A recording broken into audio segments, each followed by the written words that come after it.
ലോകത്തിലെ ഏറ്റവും മന്ദബുദ്ധികൾ ആരാണെന്നറിയോ? ഇപ്പോഴും മോദി എന്താ 15 ലക്ഷം രൂപ തരാമെന്ന് പറഞ്ഞിട്ട് തരാഞ്ഞത്? ഞാനാണെങ്കിൽ എല്ലാ ദിവസവും ഇങ്ങനെ നോക്കിയിരിക്കും. എനിക്കാണെങ്കിൽ പ്രത്യേകിച്ച് പണിയൊന്നുമില്ല, ഞാനൊട്ട് പണിക്കും പോകുന്നില്ലേ. മോദി 15 ലക്ഷം രൂപ തന്നിട്ട് വേണം ഞങ്ങൾക്കൊന്ന് ജീവിക്കാനായിട്ട്.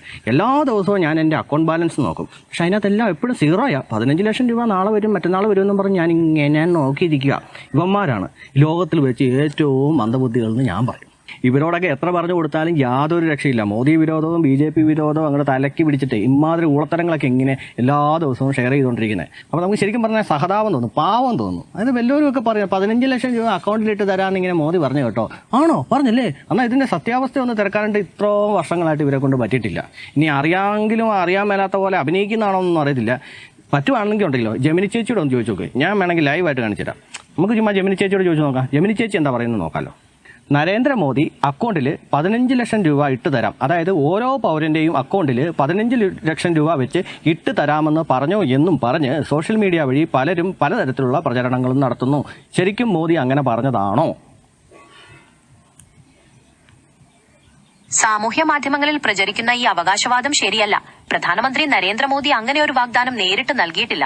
2014 തെരഞ്ഞെടുപ്പ് പ്രചരണ വേളകളിൽ വിദേശ ബാങ്കുകളിലെ കള്ളപ്പണം തിരികെ കൊണ്ടുവരുമെന്നും അങ്ങനെ തിരിച്ചുപിടിക്കുന്ന പണം ഓരോരുത്തർക്കും ലഭിച്ചാൽ അത് വലിയൊരു തുകയായിരിക്കുമെന്ന രീതിയിലുള്ള പരാമർശങ്ങൾ ഉണ്ടായിരുന്നു.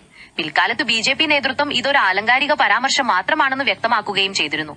കണ്ടോ, ഇങ്ങനെയും നമുക്ക് ഇന്റർനെറ്റ് ഉപയോഗിക്കാൻ സാധിക്കും. അതെങ്ങനെ? ഇവിടെ പലരും ജെമിനി ഉപയോഗിക്കുന്നത്, ഞാൻ മോഹൻലാലിൻ്റെ കൂടെ നിൽക്കുന്നത്, ഞാൻ മമ്മൂട്ടിയുടെ കൂടെ നിൽക്കുന്നതായിട്ടുള്ള കുറച്ച് ഫോട്ടോസ് എനിക്ക് എഡിറ്റ് ചെയ്ത് തരുമോ? ഓക്കെ, അതൊക്കെ ചെയ്തോട്ടെ. പിന്നെ ചില ആൾക്കാർ ജെമിനിയെ കളിയാക്കുന്ന രീതിയിലാണ്, മറ്റേ ഇങ്ങനെ ക്യാമറ ഓൺ ചെയ്ത് വെച്ചിട്ട് ജെമിനിയെ എൻ്റെ പാല് തിളച്ച് പോകുന്നതൊന്ന് നോക്കിയിട്ടൊന്ന് പറയണേ, ഇമാതിരിയുള്ള പരിപാടികളൊക്കെ ചെയ്യുന്നത്. അതേസമയം ഇതുപോലുള്ള അറിവുകളൊക്കെ നമുക്ക് അതിനകത്തൊന്ന് നേടാൻ സാധിക്കും. അങ്ങനെ ശ്രമിച്ചു നോക്കൂ.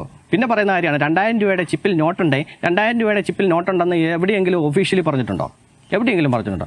ഏതെങ്കിലും മണ്ടന്മാർ എവിടെയെങ്കിലും ഇരുന്ന് പറഞ്ഞു കാണുമായിരിക്കും. 2000 നോട്ട് ഇനി കുഴിച്ചിട്ടാലും അതിൻ്റെ ഭൂമിക്കടി കുഴിച്ചിട്ടാലും അതിൻ്റെ അത് ചിപ്പുണ്ട് എവിടെയുണ്ടെന്ന് അറിയാൻ പറ്റും.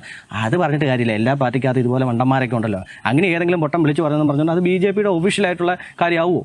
ഇങ്ങനെയുള്ള പോസ്റ്ററുകൾ ഷെയർ ചെയ്യുന്നവരുടെ പ്രശ്നം എന്താണെന്ന് വെച്ച് കഴിഞ്ഞാൽ ഇവർക്ക് BJPനെ എതിർക്കാൻ വേണ്ടിയിട്ട് ഒരു അഴിമതിയോ മറ്റോ ഒന്നുമില്ല.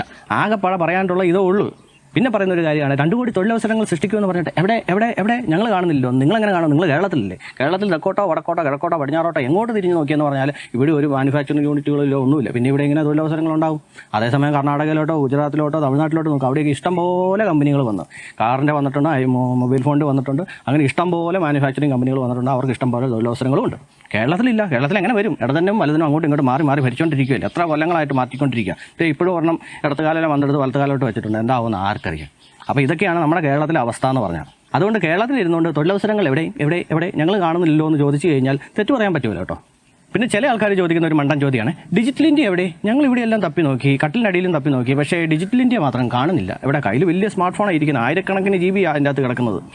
പണ്ട് 20 രൂപയുടെ ഒരു കാർഡിനകത്താണ്ട് 250 MB അങ്ങനെ എങ്ങാണ്ട് ഉള്ളായിരുന്നു. അത് കളിച്ചുകൊണ്ടിരുന്ന കാലത്തുനിന്ന് ഇപ്പം ഇഷ്ടംപോലെ ഇൻ്റർനെറ്റും എല്ലാത്തിനും അതിൻ്റെ സ്മാർട്ട് ഫോൺ, എല്ലാവർക്കും ഫേസ്ബുക്ക് അക്കൗണ്ട്, യൂട്യൂബ് ചാനൽ എല്ലാം ഉണ്ട്. എന്നിട്ടും ചോദിക്കാം എവിടെ ഡിജിറ്റൽ ഇന്ത്യ എവിടെ? പിന്നെ അതുപോലെ തന്നെ ഈ ഡിജിറ്റൽ ഇന്ത്യ തപ്പി നടക്കുന്ന ആശാന്മാർ ഏതെങ്കിലും ഒരു കടയിൽ കയറി ചെന്ന് ഞാൻ ആദ്യം ചോദിക്കുന്നത് എന്താണെന്ന് അറിയോ? ചേട്ടാ GPay ഉണ്ടോ? QR കോഡ് ഉണ്ടോ?